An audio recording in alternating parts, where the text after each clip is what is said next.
어서 오십시오. 소설 낭독해드리는 채널 소리로 듣는 책방에 오신 여러분을 환영합니다. 네, 이번 시간에는 김용훈 작가님의 장편 소설 안개꽃 10번째 이야기를 낭독해드릴 텐데요. 몇 편까지 전개될지 궁금하실 분들을 위해 말씀드리지 않겠습니다. 끝까지 함께 동행해 주실 줄 믿고 저는 마지막까지 잘 낭독해 드릴 것을 약속드리겠습니다. 자, 궁금하셨던 혜림이 만나러 가실게요.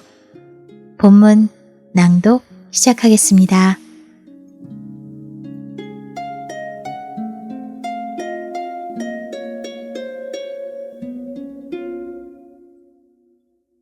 김용훈 작가의 안개꽃 10번째 이야기 낯선 길.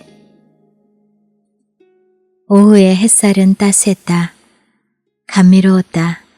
살갗에 내려앉은 여린 햇살은 곧 녹아 살갗 속으로 스며들었다. 햇살이 솜털을 헤집는 소리가 귀에 들리는 듯 했다. 그 보스락거림을 마음의 귀로 듣고 있었다. 감미롭게 느끼고 있었다. 살랑살랑 바람이 불고 있었다. 불어왔다가 스쳐가 버렸다. 지나가는 바람이었다. 가을바람이었다. 바람은 지나갈 때마다 그녀의 기민 머리를 흩날리며 장난질 쳤다. 윤중재는 버스의 노선을 따라 행인들이 끼어들어 붐볐지만 그렇지 않은 지역도 있었다. 주거 지역인 광장의 동쪽에서 다시 그 동남쪽 샛강의 둑길이 그랬다. 그 둑길을 따라 여느 곳처럼 아스팔트 길이 나란히 열려 있었지만 모든 차들이 별로 쓸모없는 이 길을 하나같이 외면해버렸기 때문에 이 아스팔트 길은 주민들이 새벽에 달려나와 조깅을 하거나 자전거를 타거나 할 정도로 이용될 뿐이었다. 따라서 그곳 둑길은 새벽 말고는 항시 한적하여 좋은 산책로가 되어주었다. 그 둑길에 서서 바라다 보면 동쪽으로 철교가 손에 잡힐 듯 했다. 그리고 그 너머 강의 상류 쪽엔 제1한강교가 철교와 나란했다. 시선을 남쪽으로 돌리면 물 없는 샛강을 건너 바로 강변도로였다. 그 도로를 끼고 수산시장의 건물이 자리했고 그 저쪽엔 상수도의 수원지가 그리고 시가 너머는 크고 작은 집들이 닥지닥지 들어찬 산등성이었다. 혜림은 아까부터 그 호젓한 둑길 위에 앉아 있었다. 혼자였다. 그렇게 둑길 위에 혼자 앉아 이곳저곳으로 시선을 옮기며 지켜보고 있었다. 그러나 그저 지켜볼 뿐이었다. 눈에 비친 세상을 멍한 시선으로 바라다 볼 뿐 눈에 들어온 사물들과는 관계없는 엉뚱한 생각 속에 잠겨 있었다. 아빠, 불쌍한 아빠. 그 시절 아빠의 모습을 머릿속에 그려보던 혜림은 혼자서 그렇게 중얼거렸다. 두 눈에 눈물이 흥건했다. 엄마. 혜림은 이번엔 엄마를 생각했다. 양품점을 경영하던 엄마. 가냘픈 몸매에 갸름한 얼굴. 읍내에서 미녀라고 소문났던 엄마였다. 그래서 사내들에게 인기가 좋았던 엄마. 차츰차츰 남편이 싫어진 여자. 이윽고 평소부터 사귀어 오던 사내와 함께 고향을 떠나버린 매정한 여자. 오늘따라 새삼스럽게. 혜림은 어두운 생각들을 떨쳐버리려고 두어 번 머리를 흔들며 도리지를 해댔다. 다 지나가버린 일들, 아득한 사람들이 아닌가. 생각해 본들 무슨 소용이 있겠나. 괴로울 뿐이었다. 그러나 아빠와 엄마를 머릿속에 떠올릴 때마다 그리고 지금처럼 잊으려고 머리를 흔들어 보인 후에도 마음속에 여전히 남아있는 그 무엇이 있었다. 불타버린 잿더미 속에 아직 남아있는 불씨처럼 물밑에 가라앉은 앙금처럼 사라지지 않는 상념들이 있었다. 가련한 아빠에 관한 것들이 아니었다. 야릇하게도 미운 엄마에 관한 것들이었다. 남편과 어린 딸을 버리고 정부와 함께 고향을 떠나버린 엄마는 도대체 어디에 있단 말인가? 그 사내와는 잘 살고 있는지, 지금은 어디에서 무엇을 하며 사는지 궁금했다. 어쩌면 아빠처럼 이미 이 세상 사람이 아닌지도 모른다. 아니, 아직 살아있을 것 같아. 도대체 엄마의 나이는 지금 몇 살일까? 어쩔 수 없이 많이 늙었으리라. 그처럼 예쁘던 얼굴도 어쩔 수 없이. 해림은 앉아있는 곳 주위를 새삼스런 눈길로 살펴봤다. 마른 풀들이 시들시들 널려 있었다. 누가 심었을 리 없다. 그런데도 잡초들은 네모진 블록 틈틈이 뿌리를 내리고 자라 있었다. 손을 뻗어 이름 모를 잡초의 줄기 한 가닥을 뽑았다. 강아지 풀 같았다. 줄기는 가늘고 길었다. 그리고 이미 시들어 있었다. 그녀는 그 한쪽 끝을 입술새에 물었다. 입 속에서 그 끝을 이빨 끝으로 조금씩 씹었다. 누르스름한, 그러나 아직도 풀냄새가 파르스름 입안에 가득했다. 민호 씨. 지금은 서로가 남남이 되어버린 사이인데도 그녀는 여전히 그를 기억하고 있었다. 잊지 못하고 있었다. 잊히지 않는, 잊을 수 없는 사내였다. 해림으로서 어찌 그를 쉽게 잊을 수 있겠는가. 그를 마음속에 담을 때마다 문득문득 마음이 저려움을 느꼈다. 못 견딜 만큼 아팠다. 싸움 끝에 헤어진 사이가 아니었다. 싫어서 헤어진 사이도 아니었다. 서로 가지고 싶던, 결코 떠나보내고 싶지 않던 사람이었다. 서로가 사랑한다는 것은 무엇인가? 도대체 무엇이기에 이토록 괴롭단 말인가? 한쪽 발목에서 쇠고랑이 풀린 그가 자유로워짐으로써 밝게 웃는다면 나의 괴로움 좀 못 이겨내랴 싶었었다. 그러나 그렇지가 않았다. 괴로움이 덜어지기는커녕 날이 갈수록 짙어만 갔다. 이렇듯 아플 줄 알았더라면 뉘우쳐질 정도로 괴로웠다. 강민호는 그녀를 위해 이곳 여의도에다가 거처를 마련해 주었다. 26평짜리 아파트를 사주었다. 상순이와 함께 이쪽으로 이사 온 지 벌써 보름이나 되었다. 그랬건만 이삿짐과 함께 옮겨온 그녀의 마음은 아직도 안정을 찾지 못한 채 흔들리고 있었다. 괴로워하고 있었다. 낯선 마을이었다. 낯선 얼굴들이었다. 낯선 집이었다. 모두가 서먹했고 모두가 어색했다. 모든 것이 서툴렀고 모든 것이 시들했다. 만약에 상순이만 곁에 없었더라면, 이웃에 선희와 영옥이가 없었더라면 어찌 되었을까 싶어질 정도로 해림의 하루하루는 외롭고 쓸쓸했다. 그런 점에서 볼 때 강민호는 그만큼 자상한 사내였다. 그럴 것을 미리 알고 선이랑 영옥이의 이웃으로 해림을 떠나보낸 그였다. 친구들 곁에 아파트를 마련해준 그였다. 색강의 모래밭 저쪽에서 갑자기 푸슥푸슥 연기가 하늘로 피어오르기 시작했다. 아이들이 지른 불이었다.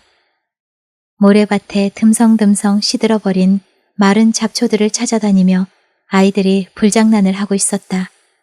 그 너른 모래밭을 이리저리 뛰어다니며 불장난을 하면서 아이들이 재미있게 놀고 있었다. 그만 가봐야지. 아파트에 혼자 남아있는 상순이가 지금쯤 궁금해할 거란 생각이 들었다. 벌써 몇 시간째인가. 점심을 먹고 집을 나선 해림은 곧바로 이곳을 찾아와서 여태껏 앉아 시간을 보냈었다. 그녀는 자리에서 몸을 일으켰다. 그리고 천천히 걸음을 옮기기 시작했다. 그 한적한 둑길을 다 벗어난 그녀는 둑길을 버리고 한 길을 건넜다. 길들을 눈에 익힐 겸 지금 둑길을 찾아갔을 때와는 다른 길을 걷고 있었다. 아파트들 사이에 조그만 풀장이 나타났다. 물 뺀 풀장이었다. 그 풀장 복판엔 도톰한 돌받침대 위에 대리석 조각품이 얹혀 있었다. 조각품은 모자상이었다. 아기를 품에 안은 여자가 돌 받침대 위에 앉아서 한가롭게 가을 햇살을 즐기고 있었다. 그 조각품을 보자 갑자기 해림은 마음이 쓸쓸해졌다. 아기. 결국 아기 때문에 쓰게 웃어 보였다. 아파트의 문 앞에 서서 초인종을 울리자 상순이가 물었다. 누구세요? 나야. 해림이 말하자 문이 열렸다. 아저씨가 오셨어요. 상순이가 현관으로 들어선 해림에게 시큰둥하게 말했다. 현관 앞엔 사내 구두가 한 켤레 놓여 있었다. 언제? 1시간쯤 됐어요. 강민호는 거실에 혼자 앉아 있었다. 소파에 앉아서 맥주를 마시고 있던 강민호가 해림을 반겼다. 바람 쐬러 나갔었나? 네. 그와 조금 떨어져서 나란히 자리하며 해림이 짧게 대꾸했다. 와보니 당신이 없기에 심심해서 상순이를 시켜 술을 사오게 했지. 그는 입 언저리에 조금 웃음을 보였다. 전처럼 활달하게 웃지는 않았다. 그런 그의 얼굴은 몹시 초췌해 보였다. 하루 걸러 면도를 하지 않으면 얼굴이 온통 수염투성이로 변하는 그였다. 그런데 지금이 그랬다.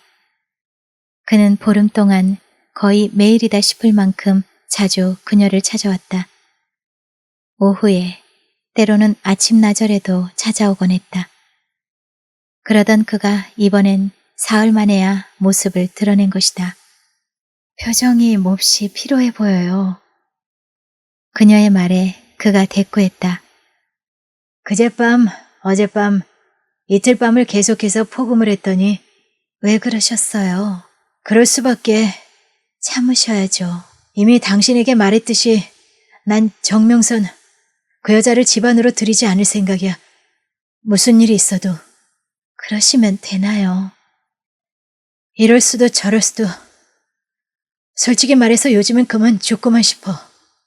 하루하루가 이렇게 피곤해서야. 강민호의 얼굴은 잔뜩 일그러져 있었다. 그의 말대로 피곤이 그의 표정 가득히 흐르고 있었다. 해림은 마음이 아팠다. 따지고 보면 그의 고민, 그의 불행은 스스로 불러들인 것이었지만 그래도 안쓰러웠다. 그의 말을 빌리면 정명선은 아직도 아파트에서 살고 있는 모양이었다. 본처였던 여자가 물러간 이 마당에 속히 어두운 생활을 떨쳐버리고 싶을 것이고 그런 마음은 노인네 역시 마찬가지리라. 그런데도 강민호가 아직 그들의 바람을 마다하고 있었다. 비록 떳떳한 입장이 아니더라도 사내로서의 마지막 자존심을 세우려고 그들의 바람을 외면하고 있었다. 해림이 조용히 입을 열었다. 저는 당신을 떠나왔어요. 아니지. 당신은 나를 떠나보냈지. 모두가 당신을 위해서였어요. 알고 있어. 그런데도 당신은 아직 방황하고 있어요. 그러시면 안 돼요. 당신은 그 여자를 집안으로 들이지 않겠다며 버티고 있어요. 물론 당신의 마지막 자존심을 그들에게 보이기 위해서겠죠. 하지만 딴 이유도 있어요. 하늘임에 대한 애정의 증거를 보이려고 그러시는 거예요. 그러면서 당신은 스스로의 방황을 연장하고 있어요. 하루속히 방황을 거두세요.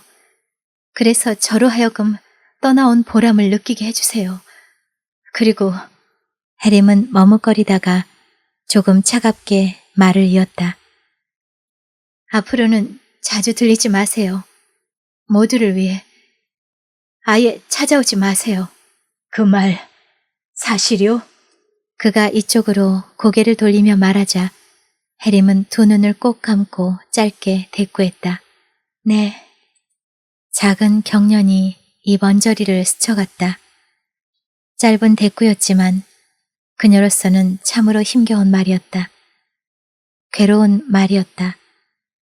그러나 어느 땐가는 그에게 해주려고 마음먹고 있었던 말들. 가슴속에 진작부터 쟁여놓았던 대꾸였다. 강민호는 아무런 말도 하지 않고 앉아 있었다. 잠자코 소파에 앉아서 물끄러미 거실의 천장을 바라보고 있었다. 서운한 듯 그의 표정은 퍽 쓸쓸해 보였다. 고가운 듯 조금 시무룩한 표정이었다. 가봐야겠어. 그가 자리에서 몸을 일으켰다. 가시겠어요? 해림도 그를 따라 일어섰다. 두 사람은 곧 문 밖으로 나섰다. 그리고 저쪽 엘리베이터가 있는 곳으로 함께 걸었다. 그들은 서로가 아무 말도 하지 않았다. 하고 싶었던 이야기를 다 끝낸 사람들처럼 엘리베이터 앞에서 발걸음을 멈추며 그가 먼저 말을 꺼냈다. 아까 내게 했던 말 정말이요? 곧 잊으실 거예요. 언제쯤? 세월이 가면. 끝내 잊히지 않을 땐 노력하세요. 그러자 그가 허리를 조금 꺾고 그녀의 얼굴을 들여다보면서 말했다. 부탁이 있어. 말씀해 보세요. 강철은 갑자기 휘면 딱소리를 내고 부러지지. 그래도 괜찮겠어? 자주 찾아오지 마세요. 고맙군. 수염을 깨끗이 깎고 오세요. 와이셔츠랑 러닝셔츠 자주자주 갈아입으세요. 양말은 그날그날 갈아 신으시고요. 그를 보내고서도 해림은 멍청한 표정으로 한동안 그 자리에 멎어 있었다. 누가 옷을 갈아입히지 않으면 며칠이고 그 옷을 그냥 입고 다니던 사내. 그런 사내. 마음이 쥐어짜이 듯한 아픔을 느끼며 해림은 돌아섰다. 그리고 아파트 복도를 허정거리면서 걸었다. 집 안으로 들어서자 상순이가 넌지시 물었다. 가셨어요, 아저씨? 해림은 대꾸하며 소파에 앉았다. 곁으로 다가와 나란히 앉으며 상순이가 또 먼저 입을 열었다. 난 아저씨가 미워요. 아줌마를 이렇게 만들어 놓은 사람이 누군데요? 가엾은 사람이야, 그분도. 이젠 찾아오지 말았으면 좋겠어요. 거실 유리창을 힐끔 지켜본 상순이가 벌떡 몸을 일으켰다. 벽 쪽으로 몇 걸음 옮긴 그녀가 벽에 스위치를 올렸다. 거실의 천장에 매달린 전등이 환해졌다. 성격이 곧아서 틀렸다 싶으면 어른아이 가리지 않고 콕콕 이빠른 소리를 해대던 상순이었다. 그러기에 집 안에서의 해림의 딱한 처지를 누구보다도 잘 알고 있던 상순인 그때마다 노인네와 입씨름을 벌이면서 아줌마를 편들고 지켜주었다. 그리고 몇 년 동안 몸담고 지내던 그 집을 버리고 해림을 따라 이쪽으로 자리를 옮겨온 상순이었다. 상순아, 내 아줌마. 나 때문에, 아저씨 때문에 공연히 너까지 속상해할 건 없어. 아줌마, 그래. 난 결혼하지 않을래요, 절대로. 저녁 때 우리 밖에 나가 맛있는 거 사 먹을까? 구경도 할 겸. 좋아요, 아줌마. 그들은 곧 거리로 나왔다. 아파트마다 칸칸이 전등 불빛이 밝았다. 상가도 그랬다. 길가엔 가로등이 하얗게 비치고 있었다. 그 거리로 택시와 자가용들이 헤드라이트를 밝게 비치며 달려오고 달려가고 있었다. 거리는 온통 불빛이었다. 그들은 손을 잡고 나란히 걸었다. 저만큼 상가의 꽃집 유리창이 환했다. 그 옆에 음식점이 보였다. 저녁 식사를 끝낸 그들은 다시 거리로 나섰다. 그리고 아까처럼 서로 손을 꼭 잡고 나란히 걸었다. 아줌마, 그래. 이 지역에서 여기가 가장 번화한 거리인가 봐요. 저 건물, 저기 저 간판 좀 보세요. 이름이 근사한데요? 어떤? 황제. 멋지잖아요. 그렇구나. 그들은 걸어가면서 얘기를 나누었고 그러면서 밤의 낯선 거리를 두루두루 살펴보며 발걸음을 옮기고 있었다. 저기 건물 2층에 커다란 간판이 내걸렸지? 보여요. 무지개 미용실. 저기가 바로 영옥 아줌마가 경영하는 미용실 아니에요? 맞죠? 그래. 그들은 차츰 그 건물 가까이 다가갔다. 미용실은 이미 문을 닫은 모양이었다. 유리창이 컴컴했다. 아줌마, 이 간판 좀 보세요. 갑자기 쿡쿡 웃어댄 상순이가 건물 아래층에 나란히 달린 간판들 가운데 하나를 손가락질하며 말했다. 박사부동산? 재밌는 이름이로구나. 누가 그렇게 이름을 붙였는지는 몰라도 자기네들이 부동산에는 박사님이래요, 글쎄. 듣고 보니 그런 뜻이로구나.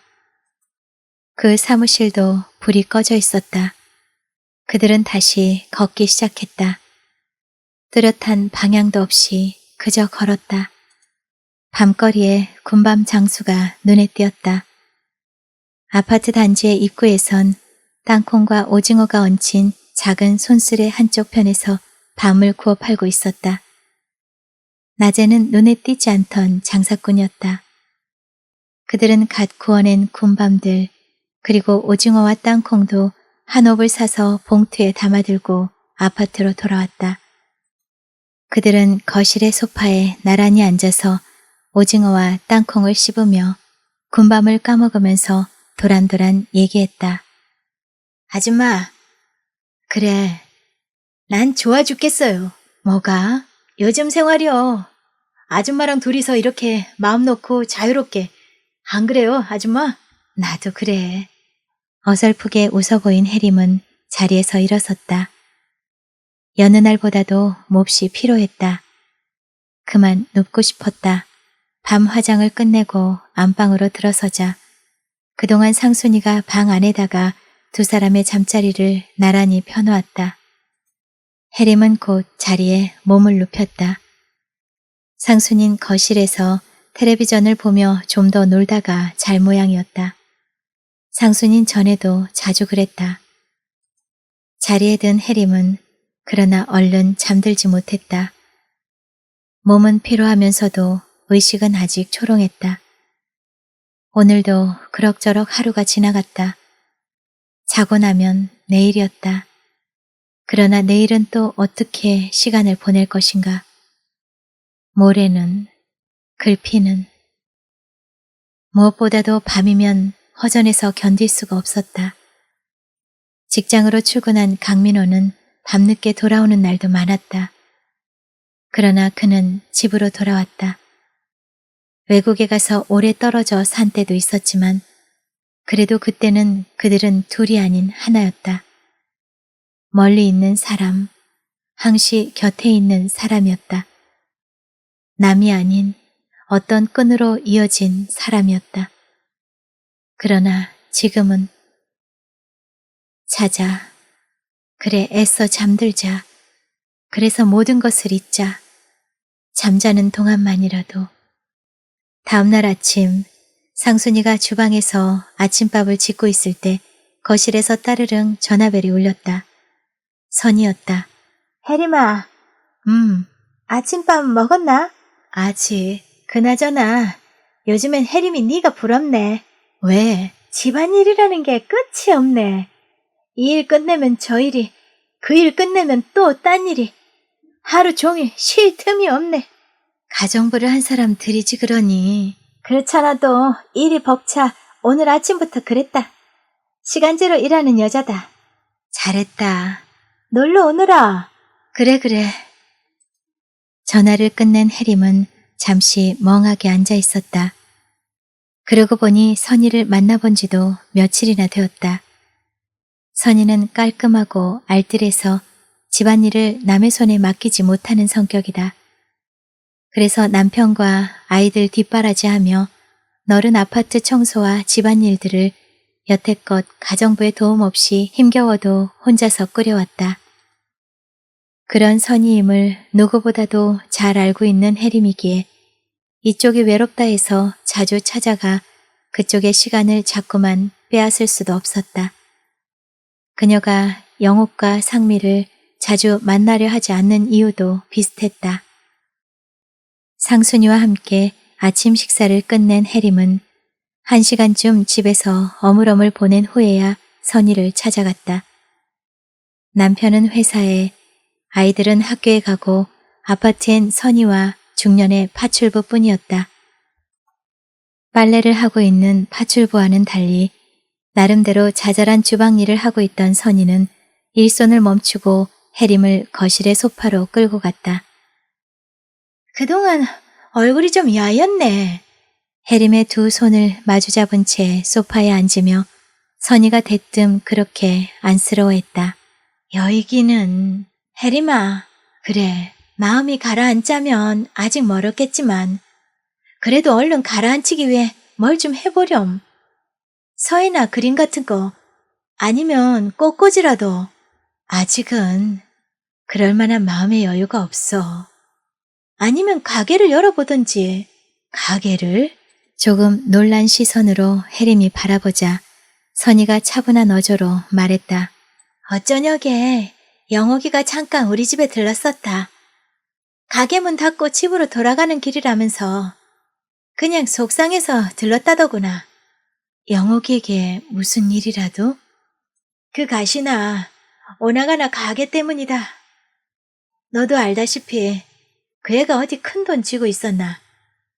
미용실 차릴 때부터 남의 돈 빌려온 데다가 지난 몇 달 동안 그럭저럭 또 빚을 많이 진 모양이야.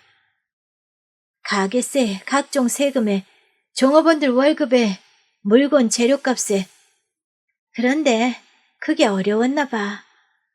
그러니 일수 돈을 빌려 쓰고 게다가 처음 가게 문 열 때 빌려온 돈도 다달이 이자를 물어야 하고 경험도 없는 가시나가 처음부터 가게를 그리 크게 차려서 그렇다고 내가 화가 나서 막 쏘아붙였다. 그랬더니 가시나 말이 남의 빚만 없으면 가게터랑 그동안의 단골 손님들이랑 버텨볼만 하다는 거야. 이래저래 아까워하는 눈치였는데 하지만 당장 힘은 들고 마땅한 사람이 나선다면 가게를 넘길 의향이었다. 남의 손에 넘기느니 나 같은 게 무슨 수로 미용실을 경영하니. 해본 소리다. 그나저나 영옥이가 안 됐구나. 내 말 안 들은 척 흘려버리고 영옥이 만나거든 위로나 해줘라. 알았어. 조금 뒤에 혜림이 일어서자 선희가 웃어 보였다. 내일 너희 집에 내가 놀러 갈란다. 그래, 놀러와. 두 사람은 문 밖으로 나섰다. 이곳 아파트는 긴 복도로 연결돼 있는 게 아니라 한 층에 두 집씩 마주보고 있었다. 혜림이 버튼을 누르자 마침 엘리베이터가 내려오다가 멎었다. 잘 가. 또 봐. 혜림이 엘리베이터 안으로 들어섰을 때였다. 그 안에 서 있던 뚱뚱한 중년 여자 하나가 깜짝 놀란 어조로 말했다. 어머, 이게 누구야? 혜림이 아냐? 은재 언니? 혜림도 짧게 중얼거렸다. 혜림이 대학에 갓 입학했을 때 짧은 기간이나마 함께 자취생활을 했던 같은 영문학과 졸업반 학생으로 미녀는 아니라도 둥근 얼굴에 몸집이 커서 항시 엄마 소처럼 믿음직스럽고 포근한 인상을 주었던 은재 언니. 혜림의 한쪽 손을 끌어진 은재 언니가 말했다. 이게 얼마만이냐, 응? 언니들이 졸업하시고 처음이니까. 16년? 17년? 하지만 혜림인 옛 모습 그대로야. 언니도요. 웬걸, 나야 많이 늙었지. 낡은 여자가 됐다고. 엘리베이터가 1층까지 내려오자 앞장서서 내리며 은재 언니가 크게 웃어댔다. 뒤따라 내리면서 혜림이 물었다. 경숙 언니는 지금 그 앤 외교관 부인이 됐어. 요즘 국내에 없다고. 그랬군요. 그들은 아파트 현관을 나섰다. 그리고 건물 앞에 서서 얘기했다. 그나저나 여기는 왜 왔어? 친구가 거기서 살아요. 선이라고. 그랬구먼. 난 그 바로 위층 건너집에 살고 있다고. 헌데 이거 어쩌지? 내가 누구랑 시간 약속이 돼 있어서 급히 나가던 길이라. 어서 가보세요, 언니. 그럼 이렇게 하기로 해. 우리 집을 알았으니까 다음에 꼭 놀러와. 꼭. 알겠지? 네, 언니. 그러자 은자 언니는 손목시계를 힐끔 들여다보고 나서 불이 나게 가까운 주차장 쪽으로 걸어갔다. 거기 차들이 몇 대 멎어 있었다. 젊은 운전사가 차의 뒷문을 열고 서서 그녀를 맞이했다. 은자 언니는 그 차에 올랐다. 차는 곧 떠나갔다. 건물 앞에 서서 멀어져가는 차의 뒷모습을 지켜보던 해림은 천천히 발걸음을 옮기기 시작했다. 그녀는 걸어가면서 세상은 참 넓고도 좁구나 생각했다. 생각지도 않은 곳에서 생각지도 않은 사람을 만나게 될 줄은 정말 몰랐다. 해림은 무지개 미용실의 문을 밀며 안으로 들어섰다. 어머, 혜림 씨? 방금 머리를 끝내고 카운터에서 계산을 마친 여자 하나가 해림을 보자 대뜸 그렇게 말했다. 해림이 어물거리자 카운터에 앉아있던 영옥이가 얼른 일어서서 두 사람을 정식으로 인사시켰다. 송정란이에요. 하늘임입니다. 어쩌면 이렇게도 곱고 예쁘실까? 난 그만 혜림 씨한테 홀딱 반했다고요. 그러면서 송정란은 가까이 서 있는 영옥을 돌아보며 말했다. 저녁 때 원장님도 우리 집에 와요. 오늘이 내 생일이라고요. 와서 함께 즐겨줘요. 혜림 씨도 함께요. 네? 해림에게 다정한 눈길을 보낸 다음 송정란이 미용실을 나가버리자 해림이 넌지시 말했다. 아까 선희를 만나봤어. 어저녁에 선희네 들렀었다며? 그 가시네가 내게 뭐래? 아무 말도. 그냥 속상해서 들른 것 같더라고. 그러자 영옥이 쿡쿡 웃었다. 말하지 않는 혜림이 네 속을 내가 안다. 선이 그 가시나가 내게 입 다물라고 주의시켰지? 주의는 무슨... 마땅한 사람이 나선다면 그만 미용실을 팔아버리고 싶다. 그동안 정이 들고 아깝지만 말이다. 이 고비만 잘 넘기면 되겠는데 영호가 그래 내게 돈이 좀 있어. 필요한 만큼 그냥 갖다 써. 강민호가 위자료 준 돈? 아직은 네가 걱정하지 않아도 된다. 버텨보는 날까지는 버텨볼란다. 그나저나 혜림이 이따가 너도 함께 가. 송여사네 집에 말이다. 우리 집 단골 손님인데다가 내게 일수돈을 빌려준 여자거든. 성격이 시원시원 부침성 있고 사귀고 보니 밉지 않은 여자다. 해림은 새삼스레 송정란이란 여자를 머릿속에 떠올렸다. 전에 한번 만난 적이 있었다곤 하지만 마치 오래 사귀어온 사이처럼 반색을 하던 영옥과 함께 오라면서 자기의 생일 파티에 대뜸 초청을 한 여자. 저녁 때가 되자 영옥은 종업원을 시켜 아래층의 제과점에 가서 케이크 한 상자를 사오겠다. 그리고 오늘은 이상하게도 하루 종일 손님들이 뜸하다면서 여느 날보다 조금 빨리 미용실의 문을 닫았다. 영옥과 해림은 거리로 나왔다. 그리고 함께 송정란의 아파트를 찾아갔다. 송정란의 아파트는 멀지 않았다.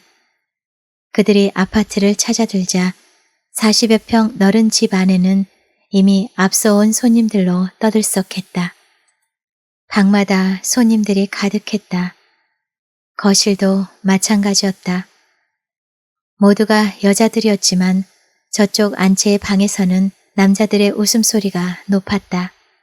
해림은 물론이지만 영옥도 송정란의 집엔 처음이었다. 너무나도 잘 사는 송정란이었다. 으리으리하게 꾸며놓은 집안. 얼른 보기에도 거실 천장에 늘어진 우아하고 멋진 크리스탈 샹들리에는 아주 값져 보였으며 주방에는 대형 제너럴 냉장고가 이쪽 저쪽에 2대나 되었다. 그때 문간방에서 웬 여자가 구성진 목소리로 노래를 부르기 시작했다. 꽃 피는 동백섬에 봄이 왔건만. 그러자 거실에 앉아있던 여자들이 곧 착착 손바닥을 두드려 박자를 맞춰주었고 이내 덩달아 흥겨워서 그 노래를 따라 불렀다. 여자들이 노는 모습을 가만히 앉아서 듣고 지켜보던 해림은 문득 마음이 쓸쓸해짐을 느꼈다. 가버린 시절 강민호와 함께 찾아갔던 황전무의 집이 슬며시 머릿속에 떠올랐다. 그때도 이렇듯 흥겨운 분위기였다고 그녀는 고개를 끄덕여 보였다. 그러나 이미 추억이 되어버린 지난 날이었다.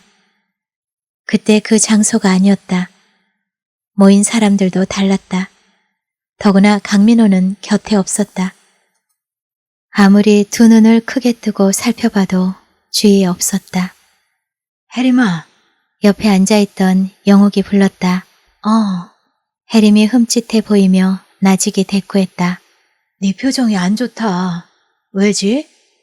갑자기 머리가 어지러워서. 그나저나 영옥이 넌 어쩌려고 자꾸 술을 마시니? 오늘은 모르겠다, 나도. 그만 가자. 송정란의 모습은 보이지 않았다.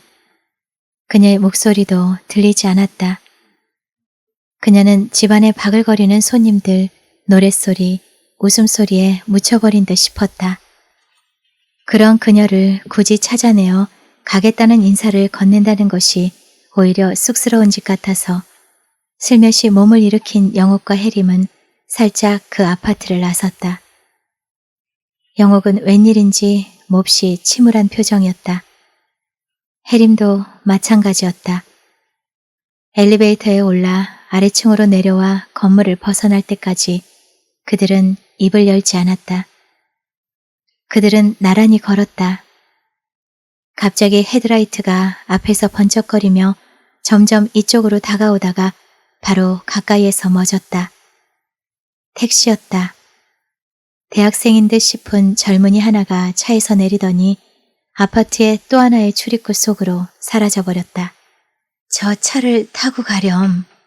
혜림의 말에 비로소 입을 연 영옥이 방금 머리를 돌리려는 택시를 잡아세웠다. 갈게. 택시의 뒷문을 열면서 영옥이 말했다. 그래. 혜림이 고개를 끄덕거렸다. 영옥은 택시에 올랐다. 차는 곧 이리저리 몸을 틀어가며 머리를 다시 아파트 주차장의 입구 쪽으로 돌렸다. 주차장을 벗어나 한 길로 나선 차는 곧 시야에서 사라져버렸다. 비로소 발걸음을 옮기기 시작한 혜림은 걸어가면서 문득 밤하늘을 올려다보았다. 달이 보였다.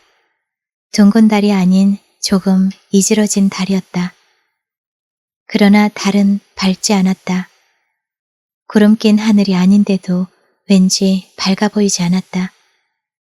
가슴을 앓는 여자의 얼굴처럼 거칠하고 헬스케 보였다. 밤의 공기는 쌀랑했다. 그녀는 걸으면서 몸을 오싹했다.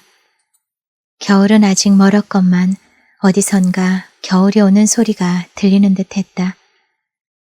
그녀가 막 아파트 단지를 벗어나려 할 때였다. 서너 걸음 떨어진 바로 앞에 한 길에서 택시가 멎었다. 뒷문이 열리며 사내가 내렸다.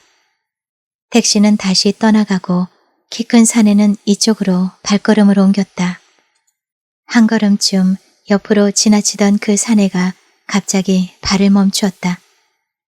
그리고 그녀 쪽으로 몸을 돌이켰다. 흠칫 놀란 그녀도 얼떨결에 발걸음을 멈추면서 겁먹은 시선으로 그쪽을 힐끗 살폈다. 한 선생, 아니십니까? 이쪽을 지켜보며 사내가 그렇게 말했다. 어머, 선생님?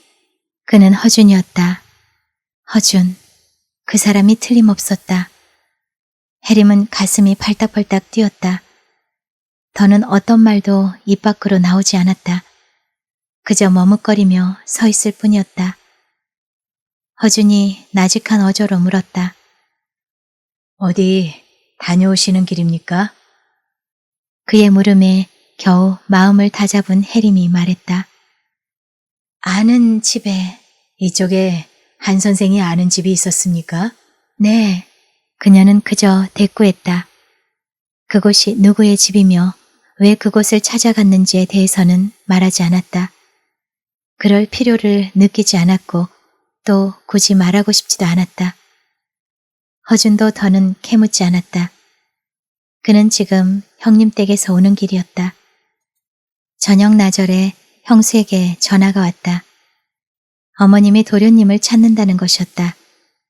달려가서 어머니를 문병하고 돌아오는 길이었다. 오늘은 송정란의 생일이라 했다. 들여다보지 않을 수가 없었다. 그녀의 아파트를 찾아가던 길이었다. 그러다가 한혜림을 만난 것이다. 지금 바쁘십니까? 그가 물었다. 아니요. 그녀가 대꾸했다. 시간을 좀 내주시겠습니까? 네, 커피숍으로 가시겠습니까? 답답해요. 그럼 함께 걸어요. 먼저 발걸음을 옮기면서 그녀가 말했다. 그녀를 따라 그도 발을 떼어놓기 시작했다. 두 사람은 옆으로 나란히 그러나 조금 떨어져서 걸었다. 약속이나 한 듯 두 사람의 발길은 가까운 윤중제로 향했다. 한 걸음 한 걸음 옮기면서 그녀의 마음은 조금씩 가라앉았다. 지금 함께 걷고 있는 사람이 누구인지를 새삼스럽게 생각해봤다. 허준, 그 사람이었다. 지난날 동료 교사였던, 여자 중학교에서 함께 영어를 가르치던. 선생님. 네. 혹시 정혜라는 학생 기억나세요? 정혜? 황정혜 말씀인가요? 그래요. 알고 말고요. 그런데 한 선생은 그 애 어떻게 아시죠? 잘 알지 못해요. 우연한 기회에 한번 만났어요. 그 애가 한 선생께 무슨 말을 하던가요? 허 선생님은 고등학교 때 자기네 반의 담임 선생님이셨고 졸업반 때도 허 선생님께 영어를 배웠다고 했어요. 실력 있고 참 좋은 선생님이었다며. 다른 말은 안 하던가요? 네, 곧 헤어졌는걸요. 그러나 해림은 더 알고 있었다. 그날 황정무의 집에서 정혜라는 그의 딸은 허준에 관한 얘기를 더 들려주었다. 결혼에 실패를 하고 그리고 형무소 생활을 하고 있다는. 그런 허준이 지금 곁에서 걷고 있었다. 그러나 허준의 그런 과거에 대해 더는 모르는 채 입을 다물기로 했다. 그의 아픈 과거를, 상처를 새삼 덧들여주고 싶지 않았다. 지금 허준은 마음이 착잡했다. 해림은 정말 더는 모르고 있을까? 그럴지도 모르지. 아니, 더 알고 있으면서도 짐짓 모르는 채. 한혜림이란 여자는 그러고도 남을 여자니까. 한 선생, 네, 멀리 살고 있나요? 이 동네로 이사 왔어요. 그래요? 그녀 몰래 사뭇 놀란 표정을 지어 보인 그가 빠른 어조로 물었다. 언제쯤이죠? 보름쯤 됐어요. 허 선생님은 요즘 어디 사세요? 나도 이 동네에 살고 있습니다.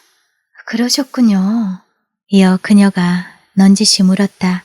직장은요? 혹시 무지개 미용실을 아십니까? 거긴 어떻게 아시죠? 허 선생님께서.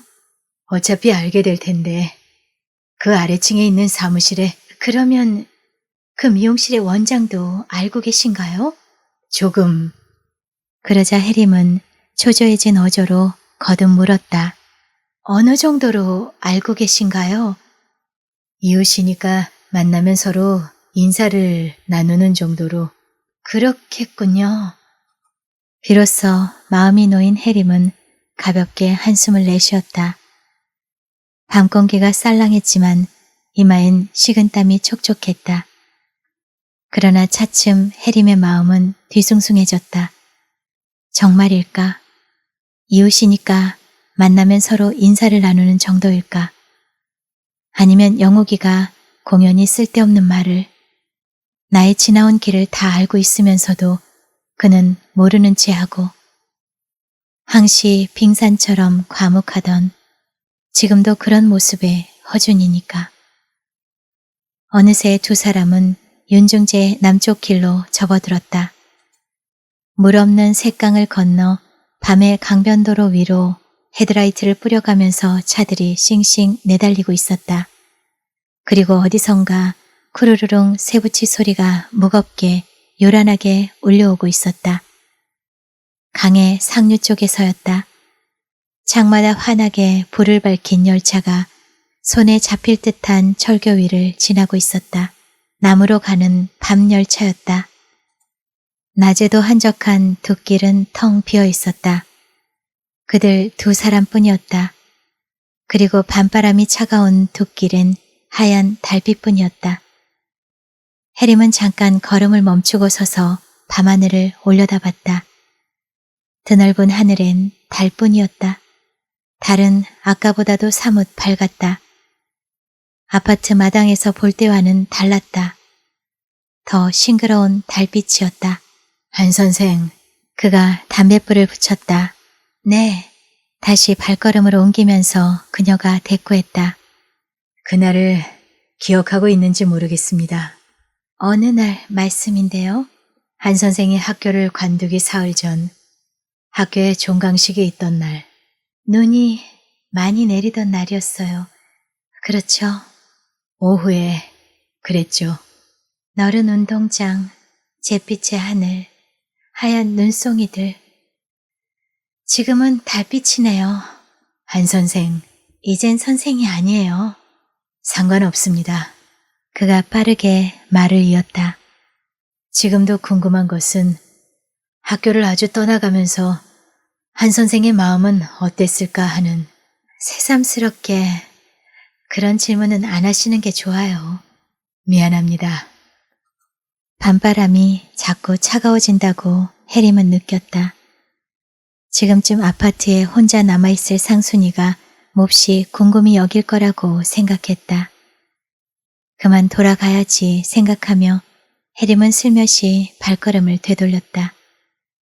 그도 그랬다. 아까와는 달리 되돌아가는 그들의 발걸음은 빨라졌다. 약속이나 한 듯 그들은 이번에는 윤중제를 버리고 아파트 단지로 들어섰다. 질러가는 길이었다. 아파트들의 사이길이었다. 이윽고 어느 드높은 건물 앞에 이르자 허준이 말했다. 이 건물에 살고 있습니다. 조금 어줍은 어조로 그가 건물을 손가락질해 보이며 몇 층 몇 호에 산다고 그녀에게 일러주었다. 댁으로 들어가세요, 허 선생님. 아닙니다. 어디 들를 곳이 있어서. 가시죠. 두 사람은 다시 걸었다. 곧 물을 뺀 풀장이 나타났다. 그 풀장 복판에 돌받침대 위엔 여전히 조각품이 얹혀 있었다. 모자상이었다. 아기를 품에 안은 여자가 지금은 햇살 대신 달빛으로 멱을 감으며 돌받침대 위에 앉아 있었다. 풀장 옆을 지나치면서 해림은 짐짓 눈길을 딴 곳으로 옮겼다. 그러자 그 조각품에 대해 느낌을 얘기할까 망설이던 허준은 그만 입을 다물어 버렸다. 어린이 놀이터에 철망 울타리를 돌아 곧 한 길을 건넌 그들은 다른 아파트 단지로 들어서서 걸었다. 아줌마가, 저 남자는 누굴까? 그런 두 사람의 뒷모습을 지켜보고 있는 사람이 있었다. 상순이었다. 어느 건물 앞에 다다르자 해림이 발걸음을 멈추며 말했다. 전 이 아파트에 살아요. 그러셨군요. 이사 온 지 얼마 되지 않아서 아직 집안이 어수선해요. 다음에 방문해도 되겠습니까? 네. 몇 층 몇 호입니까? 그가 묻자 이번에도 잠깐 망설이던 해림은 어쩔 수 없다는 듯 살고 있는 아파트의 호수를 말해주었다. 꾸벅 고개를 꺾어 작별 인사를 해보인 그는 곧 저쪽으로 걷기 시작했다. 멀어져가는 그의 뒷모습을 멍한 시선으로 잠깐 지켜보며 서 있던 해림은 가까운 출입구 쪽으로 몸을 돌이켰다. 아줌마, 흠칫 놀라며 해림이 고개를 드니 이미 바투 다가와 서 있던 상순이가 물었다. 조금 아까 헤어진 분 누구세요? 상순이의 한 손엔 배가 불룩한 종이봉투가 들려 있었다. 어디 다녀오니? 그분 누구세요? 봤구나. 네. 내가 여학교에서 선생 노릇할 때 함께 영어를 가르쳤던 바로 옆자리에 앉아있던 선생님이야. 허준이라고 성실하고 실력 있던. 오늘 우연히 만나. 미남이시네요. 아저씨보다 키도 크고. 넌 어딜 다녀오니? 저녁밥 먹고 혼자 앉아있으려니 그만 심심하지 않겠어요. 갑자기 군것질이 하고 싶어져서 오징어랑 땅콩 사가지고 오는 길이에요. 그런데 거기 서 있자니까 마침 아줌마와 아까 그분이 함께 지나가시지 않겠어요? 그랬구나. 그들은 함께 아파트 안으로 들어섰다. 그리고 엘리베이터를 타고 위로 올라갔다. 엘리베이터 안에서 해림은 갑자기 어떤 불안감을 짙게 느꼈다.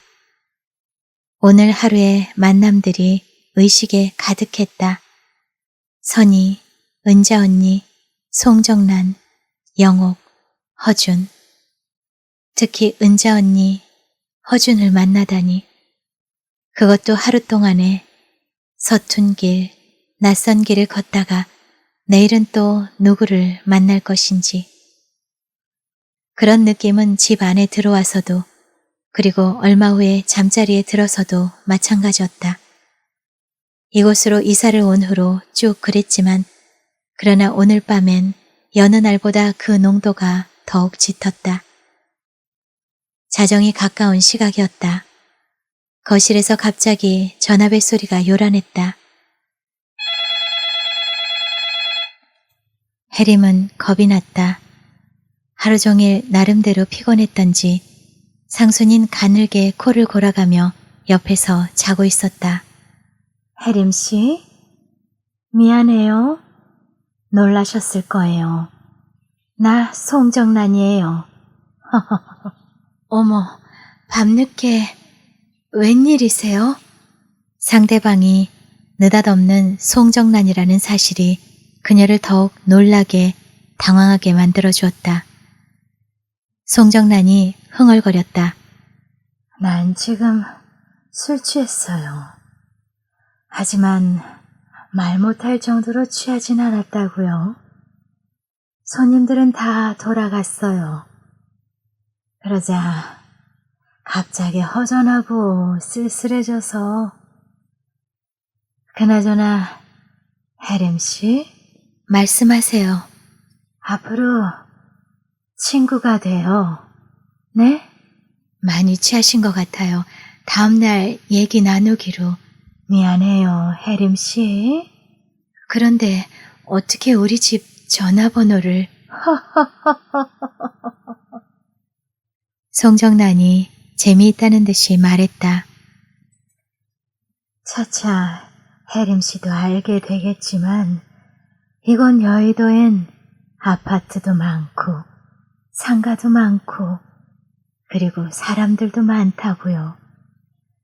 남자, 여자, 늙은이, 젊은이, 점잖은 사람, 건달뱅이, 돈 많은 사람, 가난한 사람도. 그뿐인가요, 어디? 어엿하게 남편을 가진 여자들이 있는가 하면 나처럼 혼자 사는 불쌍한 여자도 있고. 어쨌든 나는 여의도에 동장이라고나 할까요? 모르는 것 없어요. 앞으로 이 섬엔 상가들이 어디에 지어진다. 가장 장사가 잘 되는 상가는 어디이며 그거 가게세는 얼마인데 며칠 후엔 얼마로 뛴다.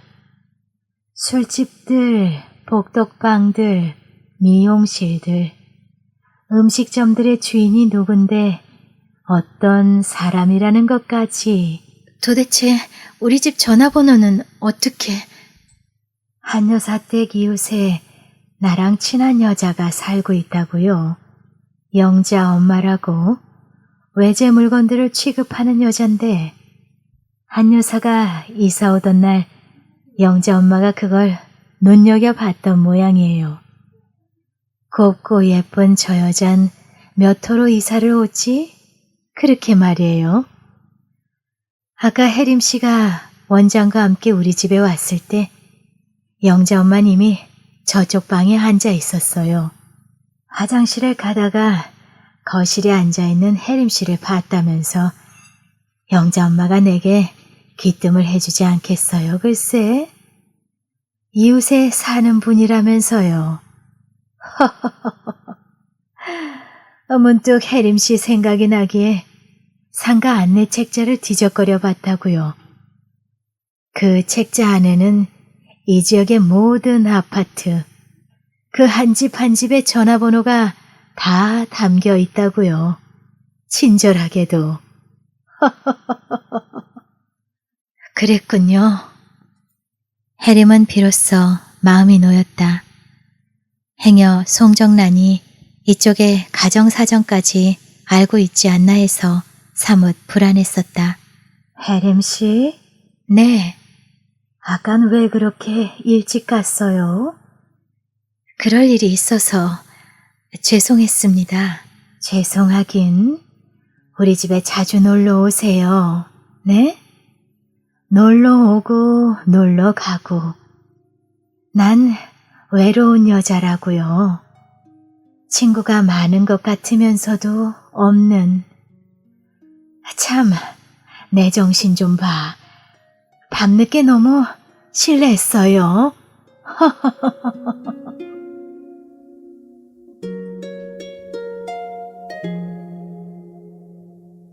김영원 작가님의 안개꽃 10번째 이야기 들려드렸습니다. 이 시간도 편안히 머무셨길 희망하고요. 저는 다음 시간에 또 뵙겠습니다. 여러분의 좋아요는 책방을 홍보하는 데 큰 힘이 된답니다. 감사합니다.